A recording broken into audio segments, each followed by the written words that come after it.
There's a burning question you've been grappling with, one that twists inside your gut at every sleepless night. Is your resilience really enough? Is this obsession with toughing it out, pushing harder, grinding longer, really the key to surviving and thriving as a founder in 2025? Or is it just another myth, another trap laid out by a world that wants you to suffer silently, to believe your only worth lies in how much pain you can endure? Let's break this down raw and real, because the truth is brutal and it's exactly what you need to hear right now. You've been told a million times that founders need iron will, that resilience is the magic sauce, that falling down means getting back up faster than ever before. You wear your scars like badges, count your failures as lessons, and run on caffeine and sheer force of will. But does it really work? Because, let's be honest, how many times have you hit a wall so hard that you started questioning everything? Your business, your mission, your very sanity? How often does the weight of expectations, the loneliness, the constant scrabble for resources and respect leave you feeling like you're a tiny boat lost in a storm, struggling to stay afloat? The problem is that obsession with resilience, pulling yourself up by the bootstraps, never showing weakness, never asking for help, it's overrated and it's killing you. Not in some dramatic movie way, but quietly, insidiously, by forcing you into a constant state of battle where there's no room to breathe, no space to reflect, no time to dream beyond survival. Resilience has become code for grinding endlessly in isolation, for internalizing struggle as proof of worth, for ignoring every instinct screaming for balance, for connection, for acceptance. Here's a brutally honest truth. Resilience is not about never breaking. Real resilience is about bending, adapting, and transforming intelligently. It's not about relentless willpower that burns you out. It's about strategic flexibility. It's about knowing when to push, but even more importantly, when to pause, to replenish, to rethink, to realign with what matters most. Because what you face as a founder is no simple challenge. It's a system built to commodify struggle, to make exhaustion a badge of honor, to keep you trapped in an illusion where only relentless hustle counts. It hides the biggest secret ever, that your greatest power isn't endurance alone, but your capacity to reinvent yourself in ways that nobody else dares to. Imagine if, instead of grinding harder, you learned to channel your energy like a master. Not every blow needs to be met with brute force. Some battles demand wisdom, patience, and above all, connection. Resilience then becomes a network, not just inside your own mind, but through the people and allies you build. Think about it. The founders who last, the true game changers, aren't the lone wolves screaming at the sky. They're the ones who know how to build tribes of trust, who lean into radical collaboration with others who don't just get the grind, but get the why behind the grind. In 2025, the world is noisy, overwhelming. It dangles false promises of freedom and equality while silently draining your fire, turning you into just another cog. The real resilience here requires more than sheer stamina. It demands breaking free from the script written by those who profit from your exhaustion and reclaiming your sovereignty. It means dismissing the prescribed playbook and daring to write your own rules.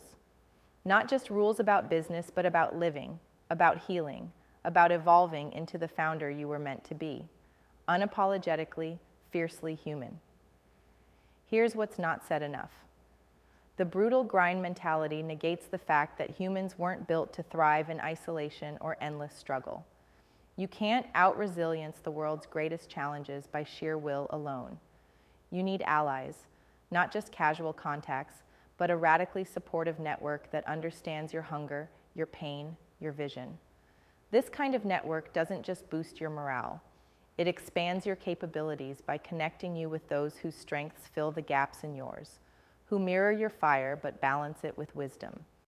This is how resilience transcends the lonely hustle and becomes a collective force. So how do you build this? Start by admitting that you're not a machine. Celebrate your limits as your humanity, not your weaknesses. Next, Seek out those edges where comfort ends and true growth begins, but don't do it alone. The rare individuals, the radical creators who also burn fiercely, but know the value of patience and selectivity, align with them. Not because you need to fit in, but because true power emerges when contrasting forces come together, when difference sparks transformation. Remember, progress is not made at the center where everything is safe and mediocre. It comes from the edges, from those who reject the rules, those who are done carrying the world's illusions on their shoulders. If resilience is overrated, what's underrated? It's the courage to unlearn. The bravery to question everything that's been drilled into you since day one. The ability to transform your reality, to see beyond today's crisis and discomfort to a vision so vivid that giving up isn't an option because you know exactly what's on the other side. You don't simply endure challenges, you dismantle the systems that create those challenges, rebuild with your own hands, with your own vision, alongside those who burn with the same intensity. And here's the most ruthless, empowering truth: patience. Not lazy waiting, but a long game patience that understands lasting change takes time. The world rewards impatience with quick fixes, but your real power is in endurance paired with wisdom, in pacing yourself like a marathoner who knows exactly when to sprint and when to conserve every last drop of fuel. This patience lets you build without burning out. It lets you turn sparks of brilliance into roaring fires that don't just light your path, but ignite others. This isn't just about making life easier or manageable. It's about making life truly yours, raw, unfiltered, and free. You can't find this freedom by clinging to old ideas of strength or self-reliance that isolate you and feed the illusion of control. You find it by opening up, radically, vulnerably, to a new way of being that blends sovereignty with connection, critical thinking with trust, and fierce individuality with collective support.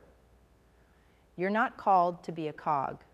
You're called to be a signal, a spark, a force that shifts the whole damn system, because you've learned that resilience isn't what the world sold you. It's deeper, more complex, and infinitely more powerful. It's a living force built from your willingness to question, to unify with the few who truly get it, to play the long game, and to unleash your will as a weapon, not against the world, but for the world you're born to remake. So stop struggling alone. Stop measuring your worth by how much pressure you can take.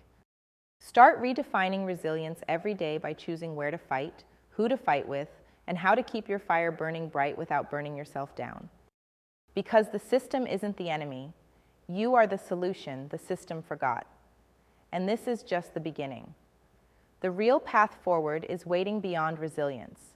It's found in liberation, in transformation, and in the sacred bonds forged between the rare few who dare to reshape what's next. Lean in, lean deep, and let the old myths die. The future belongs to those who understand that strength isn't stubborn endurance, but the intelligent, relentless becoming of something far greater. Resilience is overrated, but what comes after it? That is everything, and it's time to claim it.